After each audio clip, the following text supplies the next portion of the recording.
چھوٹی عمر میں ان کی ایجاد کیا ہو سکتی ہے؟ مجھے لگتا ہے انہوں نے شاید کوئی پین بنایا. ممکن ہے کہ کوئی نیا کمپیوٹر.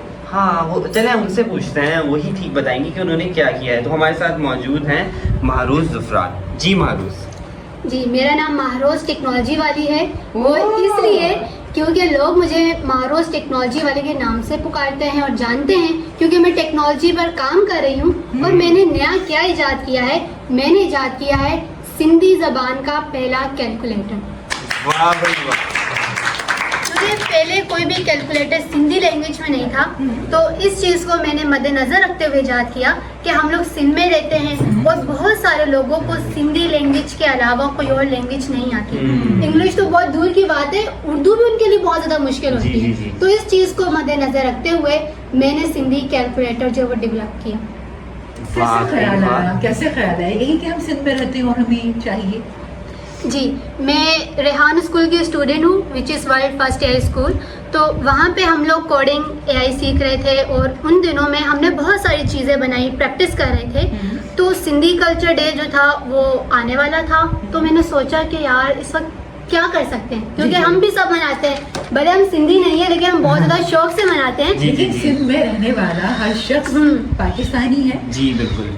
اور دیکھیں انہوں نے یہی بولا نا کہ وہ سندھی نہیں ہے, لیکن انہوں نے خیال کیا کہ زبان سے کوئی فرق نہیں. ہمارے جو قبائل بنائے گئے ہیں نا ہماری اس پہچان کے لیے. جی بالکل. اچھا مہروز, میں یہ آپ سے پوچھنا چاہوں گا کہ آگے آپ کے کیا ارادے ہیں, کیا کیا آپ بنانا چاہتی ہیں, اور کیا آپ سمجھتی ہیں کہ کس چیز کی ٹیکنالوجی میں پاکستان کو ضرورت ہے؟ اچھا میں تو کہوں گی کہ پاکستان کو اس وقت بہت زیادہ ضرورت ہے ٹیکنالوجی کی, کیونکہ ہم لوگ اس وقت بہت زیادہ پیچھے ہیں اور بہت سارے لوگ ایسے بھی ہیں جو اس وقت کام کر رہے ہیں, اپنی چھوٹی چھوٹی آرگنائزیشن بنائی ہیں اور اس پہ کام کر رہے ہیں. تو میں ابھی D3 کی بھی ممبر ہوں اور کل سے ہماری کلاسز اسٹارٹ ہوئی ہے جس میں 4 کورسز جو ہیں کروائے جا رہے ہیں اور ان کی جو ہے پیمنٹ بہت زیادہ کم ہے. تو اس طریقے سے بہت سارے لوگ ہیں وہ کام کر رہے ہیں, اور میرا بھی ارادہ ہے کہ میں مستقبل میں اس طرح کی اور چیزوں کو مد نظر رکھتے ہوئے چیزوں کو ڈیولپ کروں جو ہمیں وقت کے ساتھ ساتھ ضرورت ہے.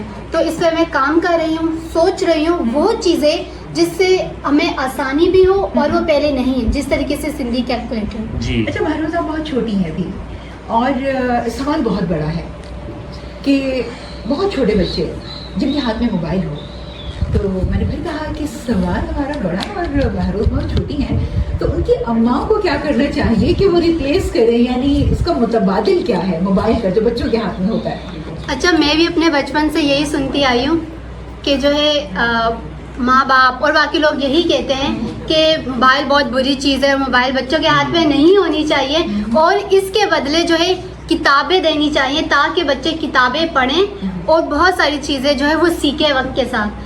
تو میں یہ کہوں گی کہ جس طریقے سے وقت بدلا تو اب جو کتابیں ہیں وہ ڈیجیٹل ہو گئی ہیں, اب کتابیں بک جو ہے موبائل میں بھی آتی ہیں. تو اس طریقے سے اگر بچوں کو بہت زیادہ شوق ہے موبائل کا, تو ہم ان کو جس طریقے سے آج کل کارٹونس آ رہے ہیں جس سے وہ بڑے مزے کے اے فار ایپل, ایپل, اس طریقے سے, تو ہم ان کو وہ لگا کے دے سکتے ہیں, تو اس سے وہ چیزیں سیکھ سکتے ہیں.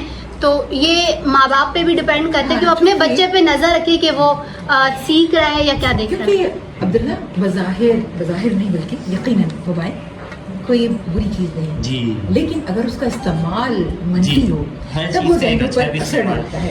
اور مہروز نے بالکل ٹھیک کہا کہ والدین کو یہ دیکھنا چاہیے کہ ان کے بچے کیا پڑھ رہے ہیں. جی بالکل. اچھا مہروز آپ مجھے یہ بتائیے کہ آپ کو بچوں کی دنیا میں آ کے کیسے لگا, اور کیسے دیکھ رہی ہیں آپ بچوں کو کہ کیا کیا ان میں ٹیلنٹ ہے, اور کیسے لگا مطلب آپ؟ مجھے یہاں پر آ کر بہت زیادہ اچھا لگا کیونکہ میں بہت سارے لوگوں کے ساتھ ملی, پبلک اسپیکرس کے ساتھ ملی, ایکٹرس کے ساتھ ملی. تو جب میں نے ان کی کامیابی کا راز جانا تو پتہ چلا وہ سب ریڈیو سے ہی آئے ہیں. مطلب یہاں پر آ کے ہر جس طریقے سے ہیرو ہوتے ہیں وہ تراشتے تو ایک ڈائمنڈ کی شکل میں آتے ہیں. تو اسی طریقے سے آج جو یہاں پہ بچے موجود ہیں وہ مستقبل میں جا کے اپنی فیلڈ میں جو ہے ایکسپرٹ بنیں گے, جس طریقے سے آج ہم بہت سارے لوگوں کو دیکھ رہے ہیں. ریڈیو پاکستان کا یہ پروگرام بچوں کی دنیا ظاہر ایک تاریخی پروگرام ہے, اور بہت لوگ قداور ہو گئے, بڑے عہدوں پر پہنچے یہاں سے. لیکن آج